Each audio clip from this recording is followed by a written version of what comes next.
religion, and philosophy. I'm your rabbit hole aficionado, the Odd Man. Welcome. The affirmative task we have now is to actually create a new world order. Public policy could itself become the captive of a scientific, technological elite.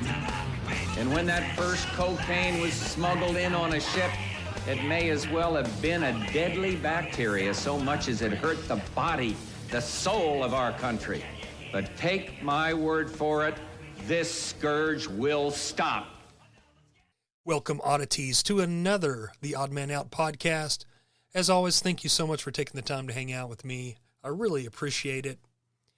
This week, we're going to be going back to the history and the secret societies. We're going to look one more time at the Bavarian Illuminati. We've done 3 shows on the Bavarian Illuminati so far, and this may be the last one, but I want to finish this up and give you guys kind of a little more information in detail on the real Bavarian Illuminati, because there's so much that we really don't hear about. And I've found in Charles Heckethorn's book about secret societies a great few pages of information that we're going to read today. I do recommend Charles Heckethorn's book if you're into secret societies or want to know more about them, because it's one of those books. It was written in 1897 or published there and it's one of those comprehensive books. There's tons of secret society books that you can pick up that have 3, maybe 4 pages about each secret society, and most of the stuff is just nothing more than Wikipedia entries. This book really is comprehensive on many, many secret societies you've never even heard of. Actually, let's read the title here. The Secret Societies of All Ages and Countries, a comprehensive account of upwards of 160 secret organizations, religious, political, and social, from the most remote ages down to present time, and other mysterious sects. Now that is a long title, but it really explains things about the book, and I do recommend it again. Let's look about Illuminati in France. As early as the year 1782, Philo and Spartacus had formed the plan of introducing Illuminism into France, especially as some adepts already existed in that country. Dietrich, the mayor of Strasbourg, was one of them. Mirabeau was another who had been initiated at Berlin, to which city he had been sent by Louis on a secret mission. On his return to France, he initiated Abbé Talleyrand de Périgord and Bode, privy councillor at Weimar, known in the sect as Emilius, and William Baron de Buch, whose sectarian name was Bayard, who shortly after came to Paris.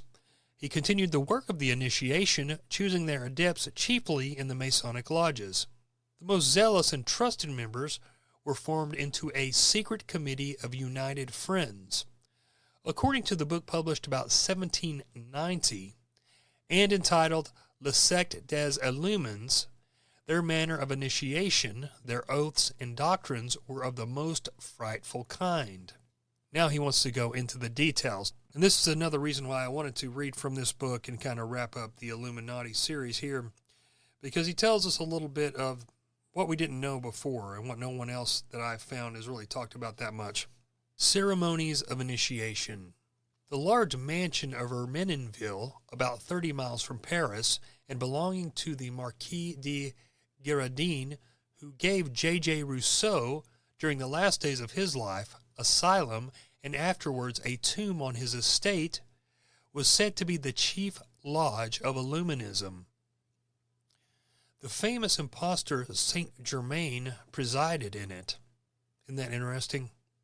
Some people still take Saint Germain very seriously, as Elizabeth Clare Prophet very certainly did. On the day of initiation, the candidate was led through a long dark passage into a large hall hung with black.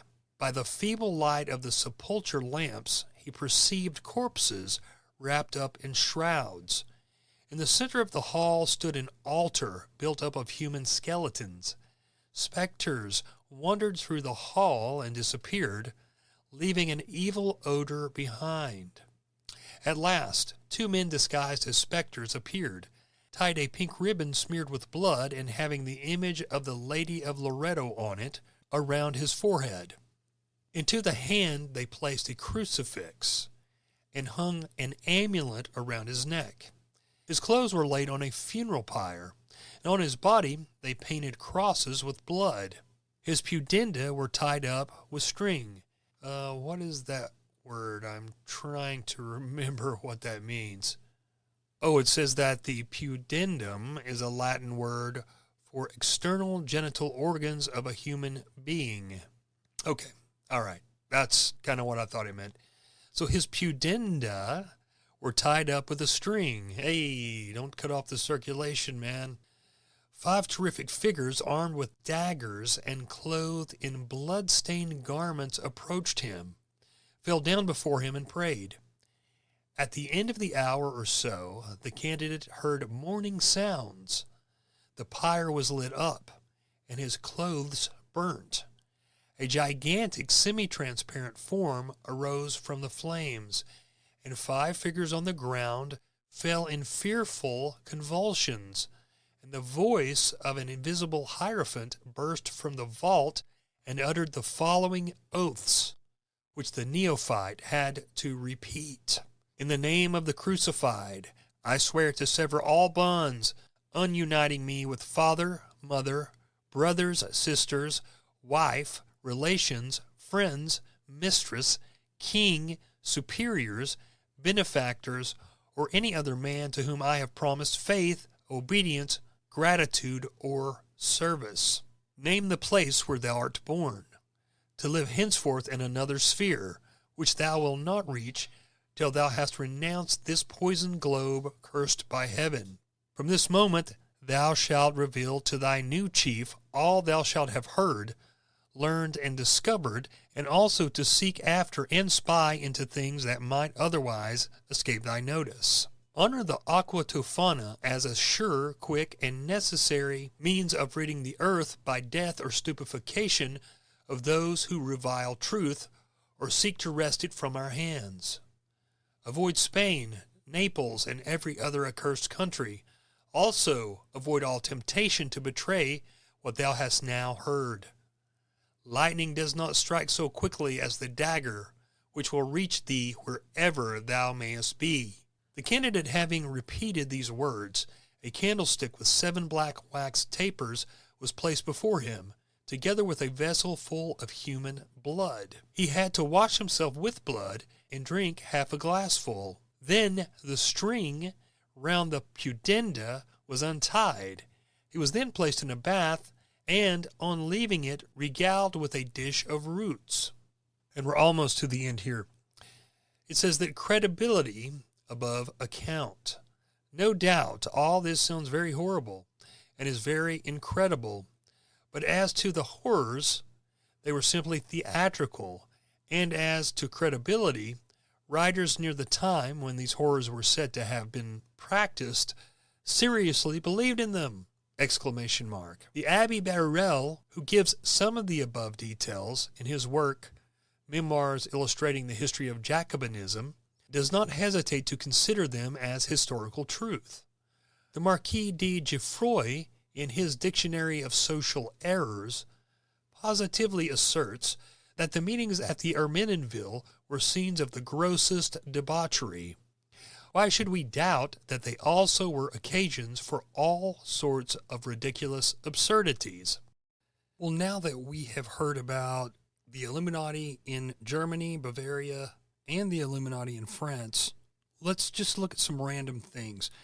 I found some pretty interesting quotes from various authors about the Illuminati.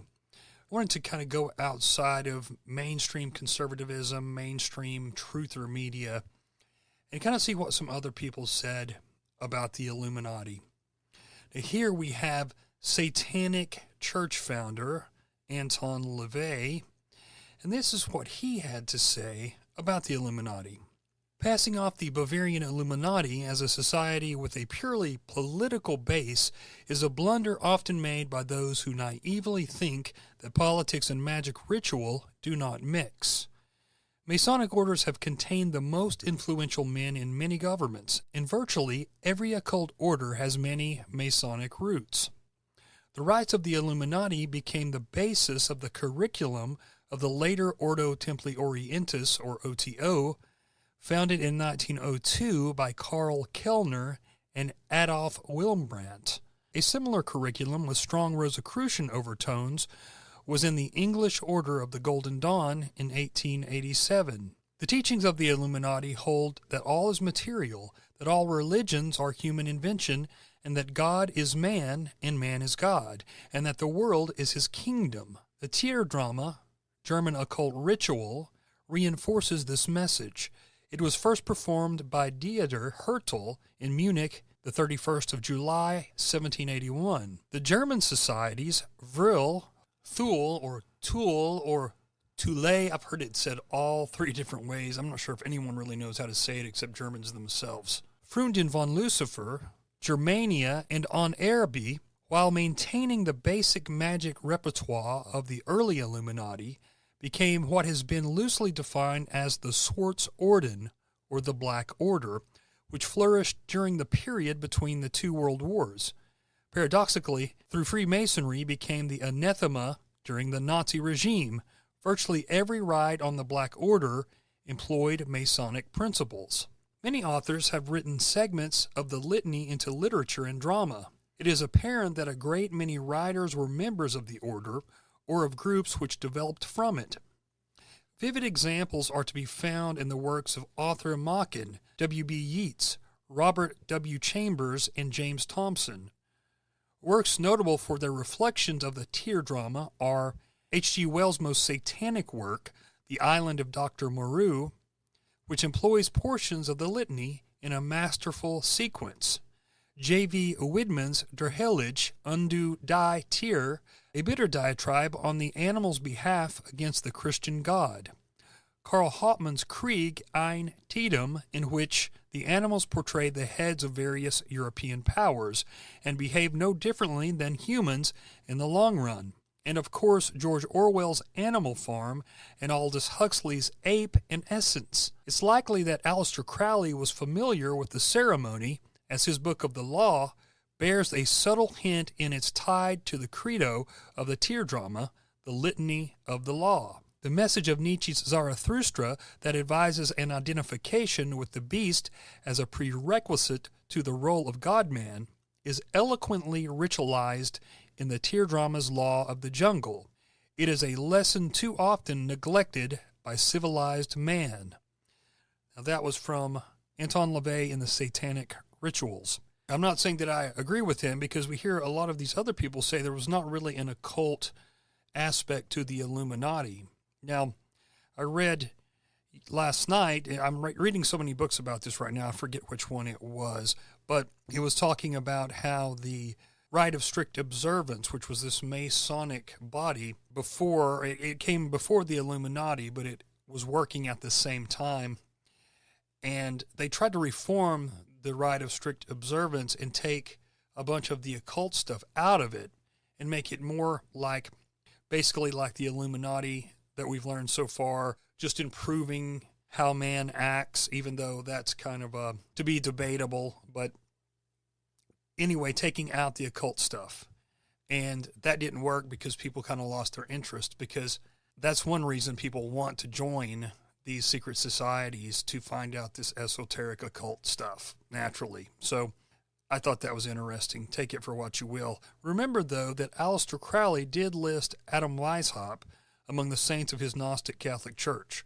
That was written by James Wasserman, who is an occultist, or was an occultist. I think he may have passed away. This is a quote from the book The Confessions of Aleister Crowley by Kenneth Grant. It says that Adam Weishaupt, born 1748, founder of the Illuminati, he is included in the list of saints and Gnostics sung in Crowley's Gnostic Mass. Two fragments of a ritual written by Crowley but based on material said to have been found among Weishaupt's papers, and it is published in the Equinox, Volume 1, Number 5. The ritual shows a close similarity to the sexual magic of the OTO. And Abbé Barruel, who wrote one of the first two books about the Illuminati, In the desires of a formidable sect, you have only reached the first stage of the plans it has formed for that general revolution, which is to overthrow all thrones, all altars, annihilate all property, efface all law, and end by dissolving all society. Now I'm going to read a quote from the Bavarian Illuminati by René Le Forestier. You would not believe how our priest grade interests our people and how compelling they find it. The marvelous thing is that the great Reformed and Protestant theologians belonging to the order believe, in the bargain, that the religious teachings given here contain true meaning of the Christian religion. O men, what can't you be made to believe? Never would I have dared dream that I would be the founder of a new religion. This is Adam Weishaupt speaking. Now this is Le Forestier saying this. The respect that the order affected in some of its grades for Christianity was only a ruse to divert the suspicions of those who still clung to their faith and was meant to gently detach them from it. But he also sought to convert those who still retained any vestiges of their religious faith. Savioli reported with satisfaction that after several days spent in the company of the Munich brothers, the bigot Kolowrat now cast doubt on the immortality of the soul and showed a particular fondness for Illuminized masonry. You can certainly place trust in Chrysippus, he said. Carnegie wrote to Zwack. He said, he is a little religious without being superstitious, and our grade of priest has made him, not that he suspects it, a demi-naturalist. I have been seeking, he wrote, the same individual, to convince those of us who toil so actively for the order, but who are still completely ensnared in religiosity and fearing that our intention is not to spread deism, that the supreme superiors intend nothing less, but little by little. Le Forestier, he goes on to say that if one compares the system of Illuminati Freemasonry with other contemporary Masonic systems, it can be seen that without being superior to these systems, that of the order did have certain advantages over them. It was logical and relatively honest. It was logical because it drew the practical consequences from the principles on which the symbolic Freemasonry was founded and which this system ignored out of mental timidity. It claimed, theoretically at least, to introduce the equality and fraternity that it had achieved, quite poorly in fact, uniquely in its lodges, into civil life. It attempted to give shape to the vague and political and social idea it allowed its adepts to glimpse, and the deism it professed more or less openly was the natural culmination of the religious tolerance, or to speak more precisely, the indifference regarding religious denomination that was the watchword of Freemasonry. It was even logical in its desire to train its disciples from adolescence. A Freemasonry that claims to provide an education to its members and to teach them social virtues, it is a good idea to begin this education at an age when the brain is still malleable. Finally, it was honest from the monetary side of things. In the book about Moses Mendelssohn, Memoirs of Moses Mendelssohn from 1825, it says that in 1776, the same year as Weishaupt founded his order, Moses Mendelssohn, actually Moses Menachem Mendel, formed a well-manipulated Haskalah movement, Jewish Enlightenment, only for Jewish Illuminoids. Haskalah is Hebrew for illumination. Mendelssohn was Weishaupt's invisible teacher, according to Marvin Antelman in Eliminate the Opiate. The confidence man, Mendelssohn, financed Illuminatus de Mirabeau, and the Illuminatus Friedrich Nicolai was close to Mendelssohn. Before him were the Kahal, or the Secret Jewish Council. All right, we're going to switch gears here because that's opening up a whole another can of worms, asking whether or not there was a part of the Illuminati that had a Zionist bent to it. I don't really see that. There are some connections with Mendelssohn and Bode, who took over after Weishaupt left. There's a few Jewish members of the Illuminati, but nothing major. Now, if you want to talk about methods and techniques, yeah, I think the Zionists use a lot of the same methods that the Illuminati did, as well as the Fabians, as we've talked about, and many of these subversive groups. Most all of them use some of the same techniques. Weishaupt, did he invent those? No, he got them allegedly from the Jesuits. So that's interesting in itself. And then you mix the Jesuit techniques with the secrecy of Freemasonry. Man, you got some very, very interesting stuff there. But let's move on. I found a quote that I think is really interesting about the French revolutionist Mirabeau. It says here, Mirabeau was a leading figure in the French Revolution and rumored to be an Illuminist. I think it's interesting that he knew how easily the public could be controlled. Notice, I'm going to mention a quote here. Notice where he says in his quote, "It is advantageous to people during revolutions to have no morals. There is not a single one of our old virtues which can save us." Isn't that wild? I think, and I said this the other day, I think that's where the right is right now. I don't want to get too deep into current events, but as I talk about on the show all the time, the conservative organization, the conservative part of government, has given up on their old principles, even slipping on the First and Second Amendment and abortion, and they're just not really conservative anymore. You know, the smaller government, less spending. You're not going to see a smaller government conservative administration. Probably never again. It's two big government organizations. But the point is, even the Christianity part of conservatism, well, if you look at a lot of the main conservatives now, they're not even really Christians, and they're not really even conservative. And you could look to Trump, who says he's not a conservative. Naturally, where he was born and being born into money would make him most likely not be a traditional conservative.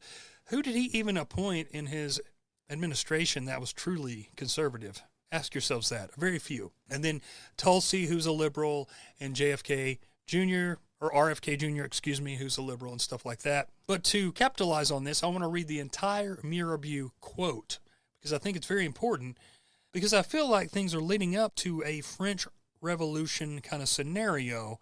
Of course, with technology and the size of the U.S., it would be a lot different than it was then, but a lot of the propaganda and the attitudes are very similar. So let's check this out, okay? This is the part, according to Mirabeau, to be taken by the people is thus described in his memoirs.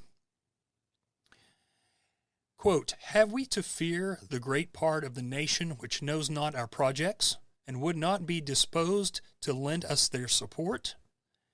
If they disapprove of them, it will only be timidly, without clamor. For the rest, does the nation know what it wants? We will make it want and say whatever it has never thought of. The nation is a large herd, which thinks only of browsing, and which, with good dogs, the shepherds lead at will. One will have to impose upon the bourgeoisie, who sees nothing to lose, but all to gain by the change. To stir it up, one has the most powerful motives: poverty, hunger, money, rumors of alarm and fear, the frenzy of terror and rage with which we will strike their minds. What will we do with all this people while muzzling their principles of honesty and justice? Good men are feeble and timid. It is the blackguards who are determined. It is advantageous to people during revolutions to have no morals. There is not a single one of our old virtues which can serve us. All that is necessary for revolution, all that is useful to it, is just, and that is the great principle." Unquote. I think that's where we're at. I really do. I mean, I think we're on the precipice of this. I've been saying for a long time that the Conservative Party has been overtaken. Trump came to change it from within. And I know it had all of its problems before, and the problems were that it didn't stand by its principles then, but at least it gave a lot of lip service to them, and there were certain things that they couldn't get away with. Now with Trump, people are so worked up and hate the opposition so badly, he can get away with anything, and they don't even realize that some of the things he's doing are liberal. But I wanted to put that in there because I read this quote, this paragraph, and it really blew me away. And I hope that you find it helpful as well, because we really need to understand what's going on and learn from our mistakes, because we do not want to see another French Revolution scenario. A lot of bad things came out of that, no matter what people say. Now, in the book, I believe it's called Illuminati Secret Societies of the French Revolution by James Wasserman and Una Birch, it says, so well did the Illuminati missionaries work that by 1788, every lodge under the Grand Orient, and they numbered in that year 629, is said to have been indoctrinated with the system of Weishaupts. We're talking about the French Revolution. Let's see here. This is Terry Melanson as well, and he says, Rabbi Martin S. Antleman declares that Bode, the guy that took over for Weishaupt, was the tutor of Moses Mendelssohn's wife. Very likely true, since Bode was good friends with Mendelssohn's publisher partner, Lessing. Goethe was another one of Bode's good friends, and it was probably through the latter that Goethe was insinuated into the Illuminati. He was certainly one of Goethe's best Masonic advisors. Bode, according to James Billington, was the decisive channel of Illuminist influence on Nicolas Bonneville during his first 2 visits to Paris in June of 1787, which by itself is enough to support the theory for an idea that the Illuminati influenced the French Revolution. The importance of Bonneville on the ideas and progression of the French Revolution and on other groups and figures of that time is fleshed out masterfully by James Billington in The Minds of Men. I think Fire in the Minds of Men. I think that's what it's called. I may have read this in one of the other episodes, but it's been a while. And this is from the AmericanMinerva.com. Illuminati, the past participle of illuminaire, meaning to light up or illuminate. The plural term Illuminati, Latin Illuminatus, Italian Illuminato, was originally applied to the 16th century Spanish mystic sect called the Alumbrados, or the Enlightened. They also called them the Illuminados, led by Sister Maria de Santo Domingo, or La Bita de Pedrahita, a Spanish mystic. This term later, under Illumines, spread to France from Seville of Andalusia, Spain in 1623, and joined in a cause with the Guérinettes under Pierre Guérin in 1634. Another little group of Illumines arose in South France, whom were called French Prophets. They were an offshoot of the Camisards, French Protestant militants of the Basse-Languedoc and the Cevennes regions from circa 1722 to 1794. The Alumbrados were first recorded in 1492 and had 3 edicts issued against them by the Catholic Inquisition. I'd like to read a little bit about the Alumbrados because I've run across them quite a few times in looking up the Illuminati. So here in the Encyclopedia Britannica it says, Alumbrado, a follower of a mystical movement in Spain during the 16th and 17th centuries. Its adherents claimed the human soul, having attained a certain degree of perfection, was permitted a vision of the divine and entered in direct communication with the Holy Spirit. From this state, the soul could neither advance nor retrogress. Consequently, participation in the liturgy, good works, and observance of the exterior forms of religious life were unnecessary for those who had received the light.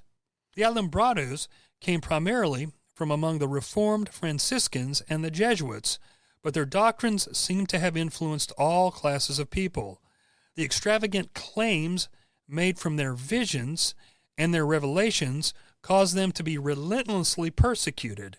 The Inquisition issued edicts against them on 3 occasions, as we just mentioned.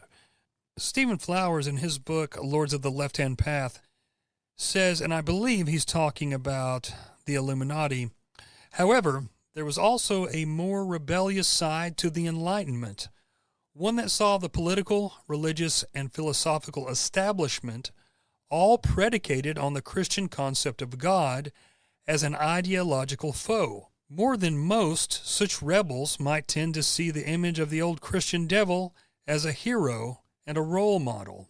This rebellion of reason on earth was seen by some to be the reflection of the rebellion in heaven undertaken by Lucifer, who could now be restored as a figure bearing the light of reason and liberty.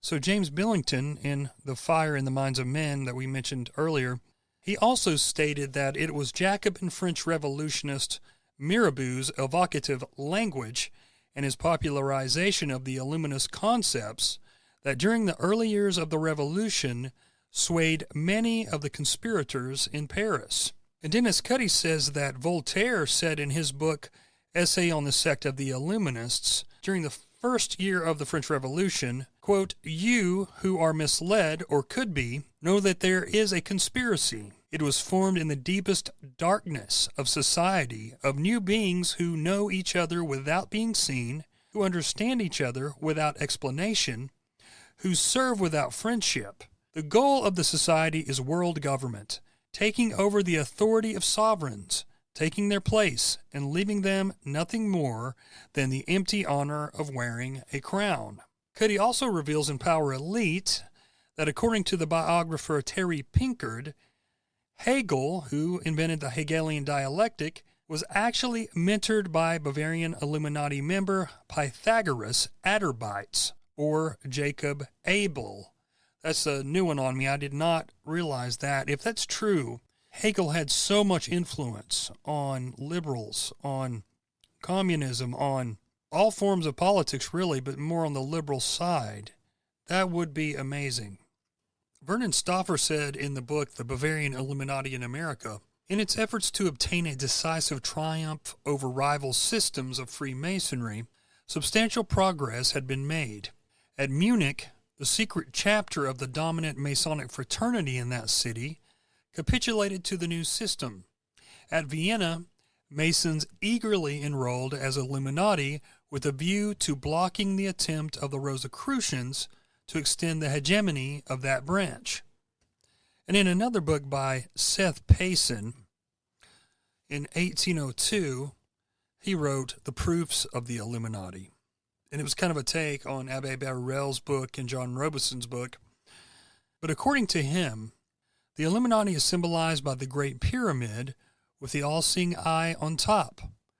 And it says in parentheses, the Great Seal of the United States on the back of the $1 bill, with 13 levels. These 13 levels are divided into 3 groups. 1, the nursery, the preparation, novice, Minerval, illumined minor. 2, masonry, apprentice, philocraft, master, illumined, major, novice, illumined, dirigens, knight. And 3, mysteries, presbyter, priest, prince, regent, magus, and rex. The order is controlled by the Council of 13 of the 12 plus the leader, Weishaupt himself. The true power of the organization was considered to be circles within circles, that is, the innermost circle governed by the Council of 13. We've heard about the Council of 13. That's one of those, kind of like the Committee of 300. You wonder where these ideas come from. Now, I heard of something from a Shriner's book. Actually, it was Wayne McCroy from the Alchemical Revolution who mentioned this. This was probably a year ago, but I remembered he did that. He talked about the Shriners, had a great episode, and so I jotted down the book he was talking about. There's a couple of interesting quotes in there. Let's see the name of the book real quick. I'm going to go on the website here, archive.org. This is a book from, what year we got here? 1903 by George Livingston Root. The Ancient Arabic Order of the Nobles of the Mystic Shrine for North America. And he is a Shriner, it says in there. And I thought this quote was kind of fascinating.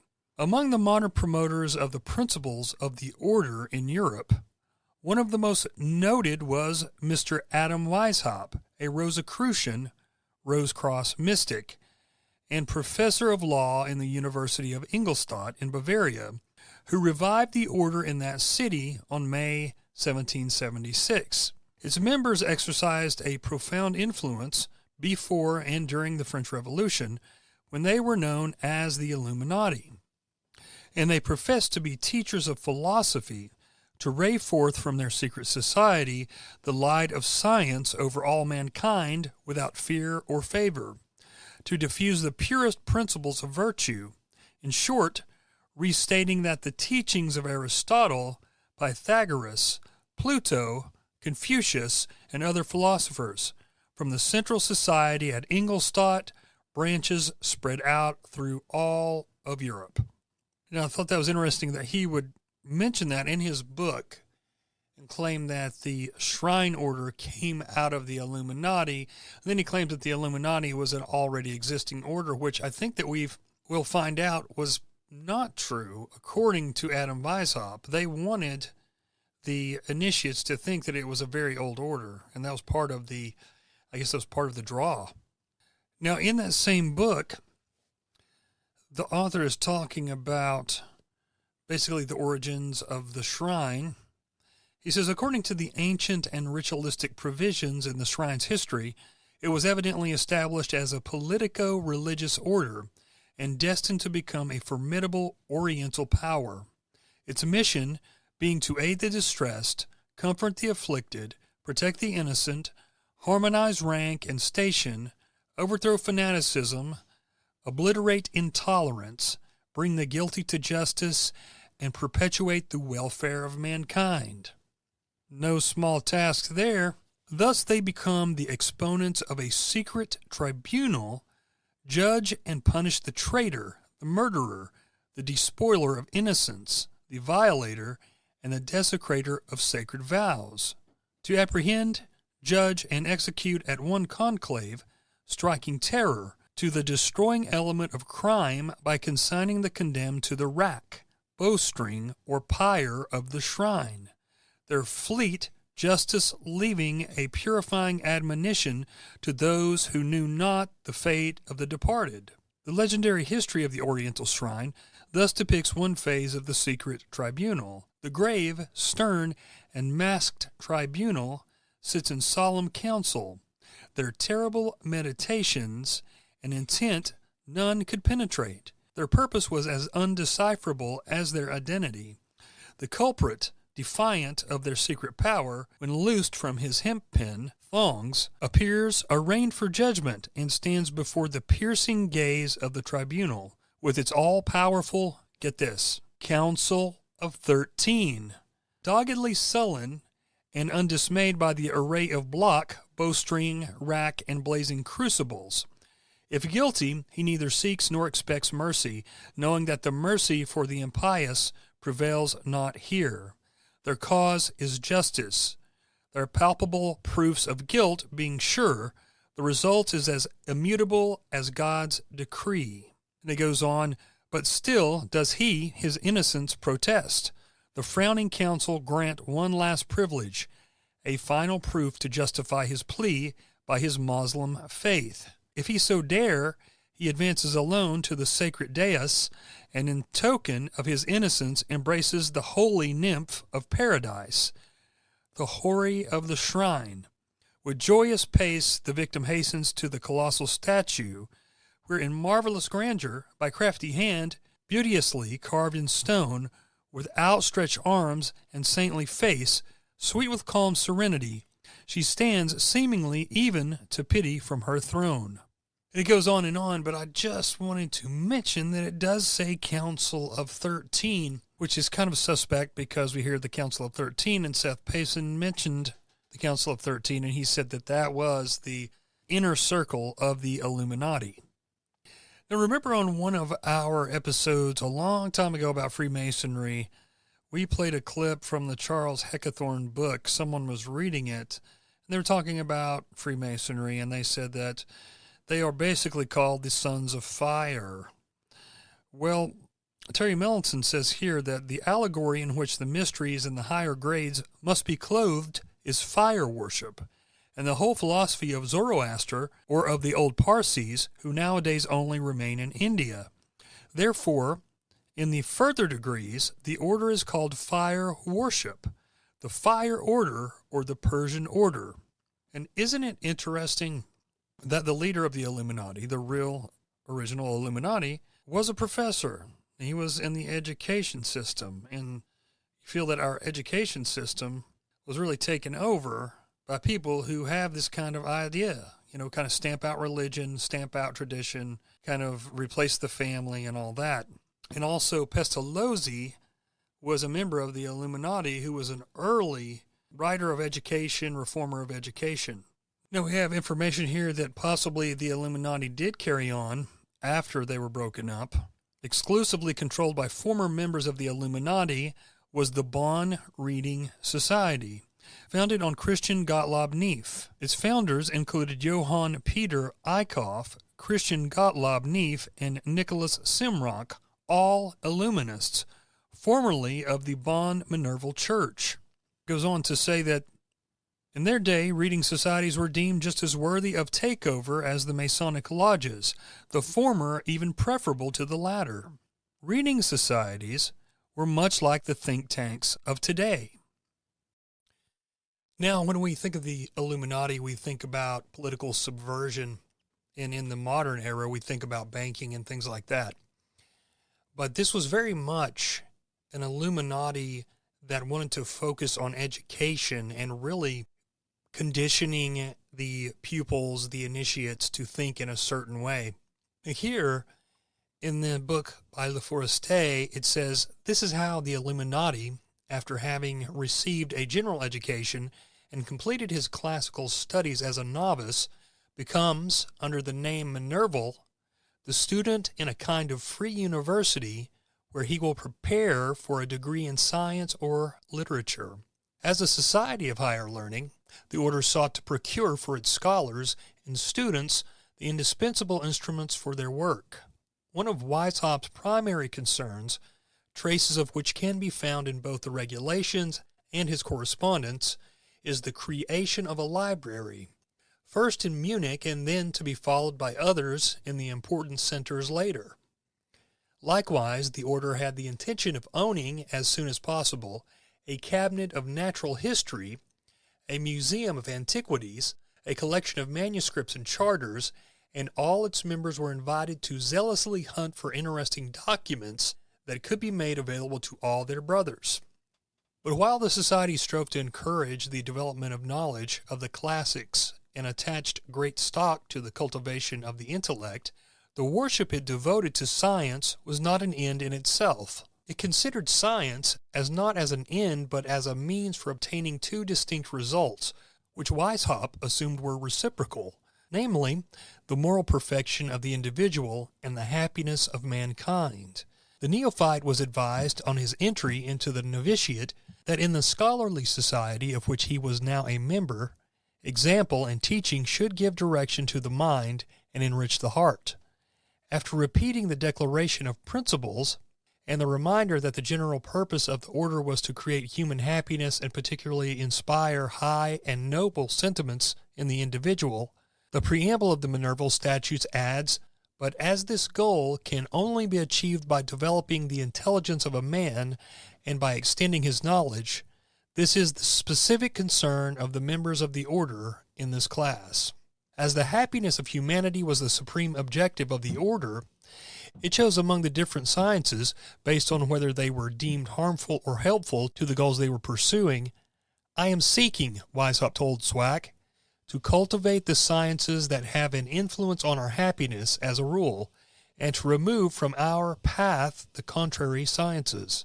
The contrary sciences are those that detour the mind of man from the problems of practical life by setting him astray into the foggy regions of metaphysics, or burying him in a sterile study of codes and barbaric contradictory customs. The Minerval was also warned that the order did not concern itself with theology or jurisprudence in the ordinary sense of the terms. Conversely, the useful sciences are those that are immediate in the scope and can influence the living conditions of the human race or concern the relations between people living in a society.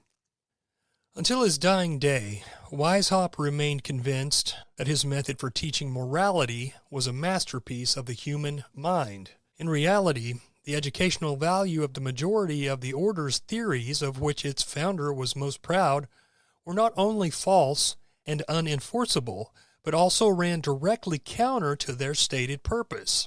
First and foremost, the one recruited, the insinuatee, who made the decision to enter the society, was the dupe of a mirage. His insinuator intentionally exploited the attraction mystery exerts on fervent imaginations. To gain even surer possession of the future candidate's mind, he took pains to avoid irritating his recruit's prejudices or his most irrational desires directly, and initially pretended to share his views. With the authorization of the order, or to be more exact, on its express invitation, he had told his recruit the wildest fables about the order's omnipotence and the secrets it held.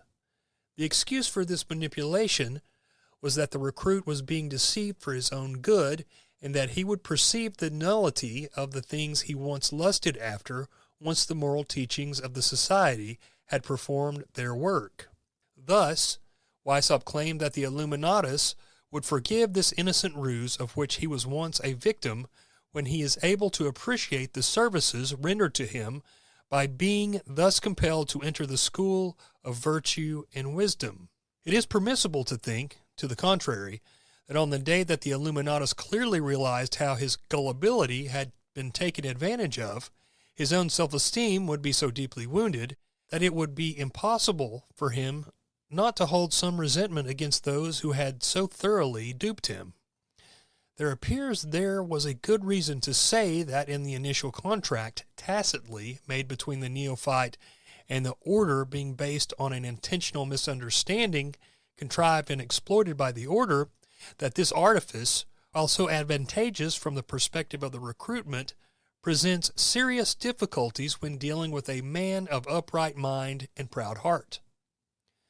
Furthermore, the order was so aware of this problem that they carefully refrained from opening the eyes of the Minervals, even if they were Illuminati, to this impious lie, and left them the trouble of discovering it for themselves. It is true that the candidate was told on entering the novitiate that the individual whose decision to enter the order was primarily based on the hope of becoming very rich or powerful would not be very welcome here. But far from declaring that these hopes were chimerical, they dazzled the neophytes with advantages that these neophytes could assume were quite considerable, cloaked as they were in mysterious terms. If the candidates later find that no compromises were made to them, so much the better. They will then see that, contrary to the customs of the other societies, that here one makes good on more than what was promised. An objection could be made that the candidate was not yet developed enough mentally to endure the naked truth, but the truth of the matter is that neither the regular Minervals nor the illuminated Minervals were treated any better. Nowhere in all the various instruction material can any indication be found of any concern by the order for informing its adepts of the true state of things and rectifying the very false ideas the new recruit may have been able to manufacture concerning the range and power of the society. Leforestier says this was because Weishaupt, caught in the snare of his own making, feared the disastrous effects of a premature revelation, and as his conscience could be quite broad when his own interests were at stake, it did not impress him in any way to destroy illusions that were so helpful to his society. Numerous passages from his correspondence show that he had a regrettable propensity to confuse utility with honesty. For example, Marius wrote to Zwack concerning some of the archival documents and manuscripts belonging to the library of the court, which Hyrtl possessed for safekeeping. Should not have a crisis of conscience about giving us these papers, for only what causes harm is a sin, and when the profit is greater than the harm, it even becomes a virtuous act. With us, they will certainly provide more benefit than if they were remaining locked up for 100 years in their original location. This is a kind of paradox. It's not merely a clever jest, it reveals the dangerous mentality of the individual who is claiming to make a pious deception in the name of virtue. In any case, he intended to keep the adepts in error for as long as possible on one point: the alleged hoary age of the order. The greatest of our mysteries, he wrote to Zwack, must be the recent creation of the order. The less people we have that know of this, the better it will be. Until now, you and Mers are the only ones who are in on this. And I do not have any desire to tell anyone else for a long time. Not one of our people in Eichstatt knows it, and they would go to the gallows testifying that our order is as old as Methuselah. It must be said that this cocky tone is hardly appropriate for a man who willingly suffers the blinding of his dupes as policy and longs for the moment when he can reveal to them the truth. Considering the advantages of curiosity as the surest means of holding his people in check and the cement necessary for the solidity of the edifice, Weishaupt felt no haste to shed any light. When Zwack expressed the opinion that it was perhaps necessary to be less discreet with some of the more impatient members, Weishaupt responded to him with the no beating around the bush. I am not of the opinion of giving, as you suggest, all these people a complete understanding of the order from the beginning, and I persist in this view I expressed in my letter yesterday. Once they know all, they will leave us. Once one has drunk, one turns one's back on the fountain. Do not lose by premature confidences the appearance of great age. It is likely that in his plans, only the members of the highest grades who would have a complete knowledge of the order should have the veils of this deceiving Isis lifted. And because the members of this Supreme Council would be few in number, the great majority of the adepts would still remain eternally in error, and thus this society, which claimed the enlightenment of human spirit as its purpose, would maintain, for egotistical purposes, one of its most irrational proclivities, giving fuel to the derangement of the imagination. Second, one of the means that the order most depended on to hasten the moral improvement of its members provided quite unfortunate results in practice. It claimed to be an association where disassembling has no effect, where the most refined hypocrite is stripped of the mask he tries to hide beneath, because the incessant surveillance exercised by the adepts over the actions, thoughts, and intentions of their brothers should necessarily, in Weishaupt's opinion, render the hypocrisy that governs the worldly relations useless and subsequently cause it to disappear. In application of this theory, the novice knew no other brother, so that he could not dissimulate, and was warned that the members of the higher class had their eyes on him and reported his conduct to their own superiors. In this way, the novice was led to suspect all those around him or with whom he formed a relationship to be one of these hidden supervisors. When he in turn enrolled a new adept, he knew that he had hired another spy who would file secret reports on him as he had done on his own enroller, and at the same time he learned by the notes he was asked to provide on his student that since his entry into the society, similar notes had been taken on him. He knew that the file of each member of the order principally consisted of notes on the candidates taken by their enroller, that these notes were meant to supply the basis for all notes to be taken in the future, and that they provided the elements for all the reports requested by the superiors, and that all the materials necessary to draw up the portrait of the adept would be drawn from them, and that, therefore, all judgments made of him would be influenced by perhaps false impressions he had made on his first informer.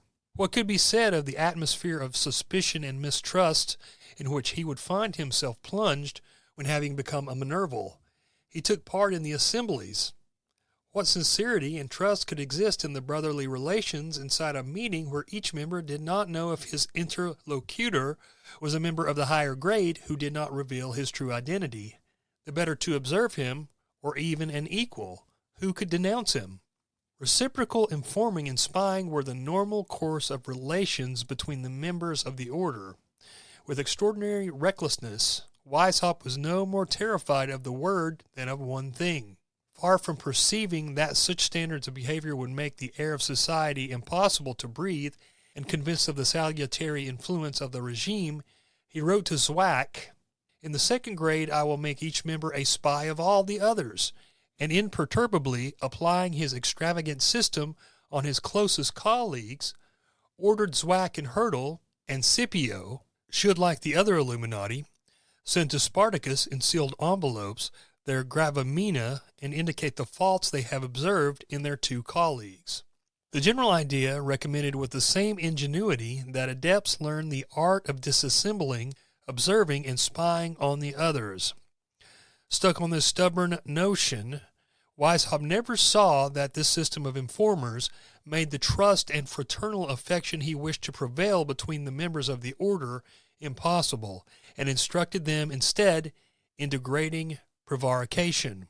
So one can see absolutely that would not appear to work out for very long, and so eventually you started seeing various members want to know more and to start becoming suspicious about why they weren't being told more and wondering, what did I get myself into, I suppose. And even Zwack had a falling out with Weishaupt. So you see Zwack and Carnegie, they couldn't get along with Weishaupt. He was a bit power mad, and he really wanted to rule with an iron hand, even though he said, a couple of different times, you're free to do what you want as long as you obey the order's rules. But the order had some pretty strict rules. And then, as we've just read, this spying on one another and not knowing who's really your unknown superior, that whole idea had to be quite unnerving. So no wonder there was so much discord in the Illuminati. In finishing up, and this is again from Le Forestier's book, Weishaupt and his collaborators sincerely wished to make humanity better, but they believed in complete good faith that the adversaries of all intellectual and moral progress were priests and monks, and while the order refrained from saying so openly, out of caution, its regulations betrayed this secret purpose. If it imposed strict silence on its adepts with such vigor, in wishing to battle against the ministers of the state religion and Catholicism's most vigilant soldiers, the Jesuits, it had above all to hide its existence. If it gathered together so much information concerning the affairs of its candidates, it was to avoid adopting one of those homines rubri against whom Weishaupt warned of his recruiters. If he ordered the order's members to spy on each other non-stop, it was to forestall betrayal. Finally, the maieutics he used by choice allowed him to know the people he could rely on and those from whom he would have to retreat if a novice or Minerval's answers were not satisfactory to him from this specific point of view. Even more importantly, by virtue of the very fact that it considered itself to be an offensive and defensive alliance of free thinkers, the order was led to violate the very principles on which it was based as an association of moral instruction. In this capacity, it claimed only to attain the power through an increasingly larger number of virtuous citizens that it would educate over time and who would expand in number over the generations. On the other hand, it was necessary to address those who were the most open to its teachings, that is, young people whose experience of the world had not yet been formed by their minds and whose hearts were still moved by words of equality and fraternity, and to the poor, the ill, and the oppressed, who would all instinctively grasp the utility of solidarity. Finally, as the order sought to instruct all its members in the practice of equality, it was logical and necessary that it treat them all in the same fashion without allowing wealth, birth, or rank to confer upon an individual of any kind of advantage. But as an anti-clerical league, the society had to become strong, and as soon as possible, both for attack and defense. Consequently, it was obliged to seek for support in the world and recruit powerful allies for its future campaigns, protectors for the current safety of its adherents, and bankers to provide the funds necessary for its propaganda. It was therefore necessary those who in high position and the wealthy, and to retain them, grant them all the privileges they believe their due because of their money, their influence, and their position in society. These were two conflicting orders of necessity, and the order was compelled to sacrifice the principles it loudly proclaimed to its most immediate interests. Well, it is true that he advised his recruiters to especially seek for candidates of 18 to 30 years of age, and Weishaupt even preferred those aged 15 to 20 because their slower progress would be more reliable, and especially because he hoped they would be more docile. And while it's undeniable that the vast majority of recruits were, in fact, of a fairly tender age, it should be noted that the profession of the order's founder and the ages of his most active collaborators, like Mossenhausen and Zwack, forced them to turn to students. On the other hand, no desire on their part to attract the poor and humble into their society was ever in evidence. Of course not. Really, again, reminds me of the Fabians and how they actually talked about how they wanted to get to be friends with the rich and powerful and get that influence and get that money, which they did. Goes on here, with what enthusiasm, to the contrary, as the order needed people who could procure it consideration and protection. Was the hunt targeted at the rich, powerful, and the knights? And what a warm and respectful welcome was reserved for the most minor Aulic counselor who deigned to grant his allegiance. It goes without saying that the statutes and the regulations breathed nary a word of the concessions made to the practical necessities. To the contrary, they affected a superb disdain for such vain contingencies. Tell your people without fear or hesitation, the order commands its illuminated Minervals, that the order implores no one to join its ranks or remain with them. It is a matter of indifference to the order whether or not the number of its members is large, and if they are rich or poor, the sons of princes or those of manual laborers. It is the great and the rich that seeks the least, because it is rare that anything can ever be made of them, and they can deem themselves fortunate when we agree to admit them. The advantages conferred upon them by their money or position ordinarily prevents them from grasping how much man needs his fellow men, and this is why they are so rarely good. However, we do not absolutely shut our door to them, and when they are docile and do not seek to take advantage of their position in the world, they must learn what true nobility is made of, and suffer the fact that a man they believe is far beneath them in the profane world should be their commander among us. He who finds these conditions too hard has only to leave us. He may even become our enemy. We have no fear of him. But in the wings, Weishaupt used another language. The entrance of the honorable person, Assistant Geyser, into the order, he wrote to Hurdle, is such an important addition that starting today, it puts a whole new light on things. Congratulations are due to you and me and the entire work that can be developed fully as it should, now that such credit-worthy individuals give weight to our society. Present, the Honorable Personal Assistant, my most emphatic greetings and thanks. Weishaupt did not dream of treating such an important figure the same way he would a law student, and thus went on to say, the Honorable Personal Assistant will have complete freedoms in choosing the nom de guerre that best pleases him, the occupation he wishes to pursue, and the work he intends to provide. It will be sufficient that he inform me of it through you, so that we may take the necessary measures for the present and for the future. Equal consideration was granted for Count Savioli's request for specific facilities on the pretext that because of the important service he gives the order solely by the gift of his presence, we cannot be as stringent with him as with others. Thus, birth and respectability permitted some to enter the order through a reserved door that exempted them from having to go through the apprenticeship imposed on ordinary mortals. Wealth does not grant trifling privileges.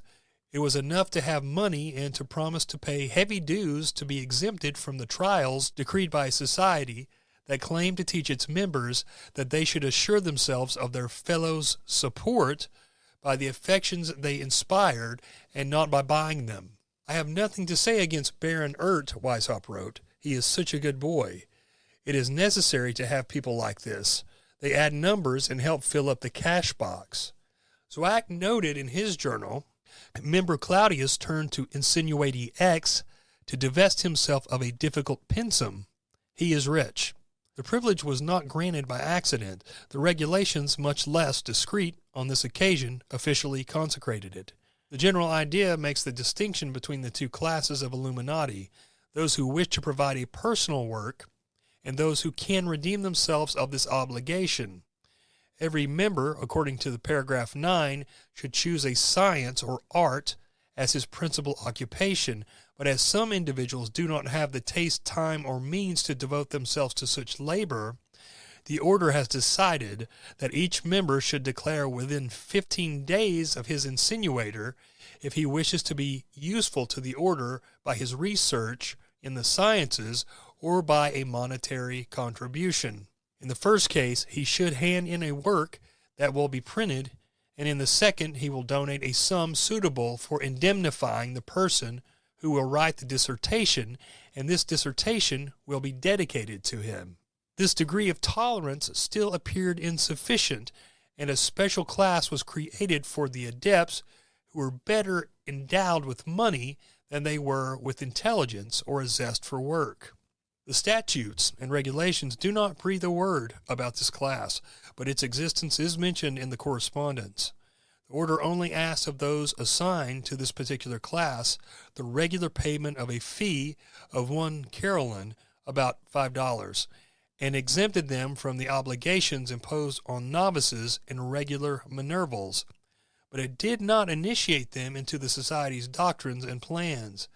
These honorary members were first called those who pay a carolin, or a Carolinsaler, and the order had barely been founded when Weishaupt and Massenhausen began thinking of giving them a special regulation titled Receptio Carolinatia, or Instructio pro Carolinis, that Weishaupt summed up as follows: with the respect to the reception of the Carolinsaler, everything that might give any detailed idea of the teachings the members should receive should be left aside. These individuals should be convinced that the degree they have just attained is the last, nor should they be tormented with the dissertations or other similar things. In short, the only thing that should be communicated is what is necessary to attain the goal suggested to them, and nothing more. Also included among the Carolinsaler were those from whom the order's leaders despaired of obtaining anything worthwhile, at least temporarily. Winterhalter, Weishaupt wrote to Massenhausen, must become an entirely different man. For the moment, the most one can do is make him a pro-Carolino. Undoubtedly, the name Carolinsaler eventually appeared too charged with meaning, and later the term Stabine was used to designate those condemned to never cross the threshold of the temple that had been built with their money. With the help of Zwack's advice, Weishaupt drafted specific statutes concerning them as assigned them a place in the second grade. These statutes have not survived, but a letter to Zwack informs us that they were finished at the end of 1778 and put into practice. I have wrote, Zwack recruited the young Smoger as a Stabine, so that he may later lend us his house, which is quite convenient, and especially so that he may contribute physically to our undertaking. Titus Livy as well should only be considered in the future as a Stabine. He spontaneously promised to pay the dues set before him and to provide books and thesis manuscripts, but he has admitted to me that he has neither the intellect nor the time necessary to perform the works with which he has been charged. I have given him no firm response for the moment, but I will let him know that he can undoubtedly continue to be a part of the order, and that he will then be ranked among those who are useful to us by their contributions of money. And then he goes on to say that when any association seeks to play a political role, it is not enough to have a well-equipped cash box and influential protectors. To defend itself against attacks from the enemy parties or to weave plots against them, it is necessary to be well informed of secrets concerning the personal lives of all the people in high positions.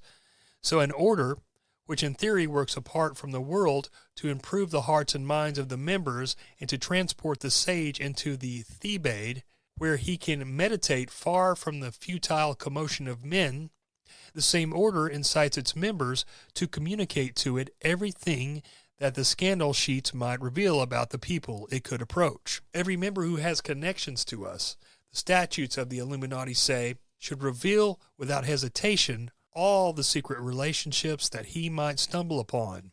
The order gives it a solemn promise to make no evil use of this knowledge. And it goes on a little bit more about spying and that whole thing, but isn't that interesting that eventually you could pay to be in the order? And it reminds me of Michael Aquino, our favorite weird Satanist, who said that one of the reasons he left the Satanic Church was because basically LaVey started doing the same thing and just allowing people to pay for the degrees and they could just get it and not have to do anything.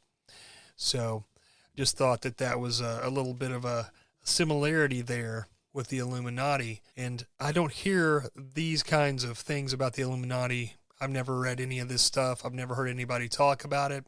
So I thought that it would be good to include this because it gives us kind of another view of how they operated on the inside. All right, guys, we've come to the end of the Historical Illuminati, Part 4. I hope this has been a blessing to you. I said it's going to wrap up our shows on the Illuminati, but I'll leave that open. You know how I am.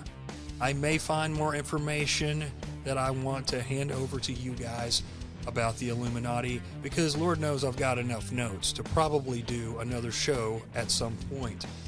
So anyway, I want to thank you guys so much for supporting the show. I want to firstly thank my patrons. I want to thank Maverick. I want to thank Awake Jake. I want to thank Barbara. I want to thank A.N. I want to thank Cole. I want to thank Ashley.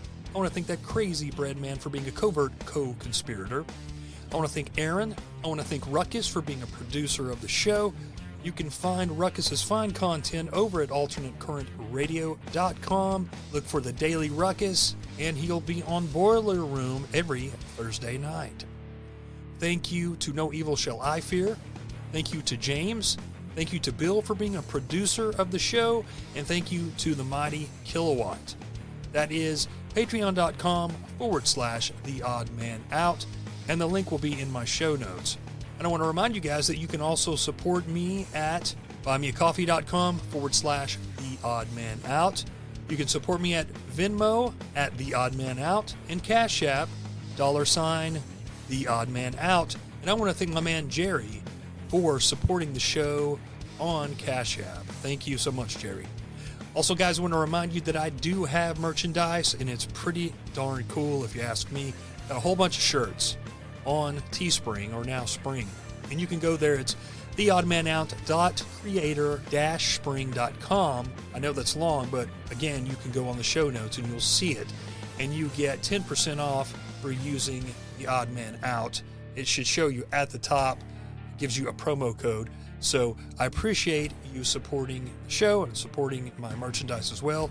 Got some real cool shirts on there that I designed all by myself, and I think that you guys will appreciate it. So if you get a chance, go on over there and take a look. I want to thank alternatecurrentradio.com for posting up my show. Check out the Boiler Room every Thursday night, as well as all their other fine music and podcast shows. Also, I want to thank FringeRadioNetwork.com for posting the show. Cheers and blessings, and remember, their order is not our order. See you guys.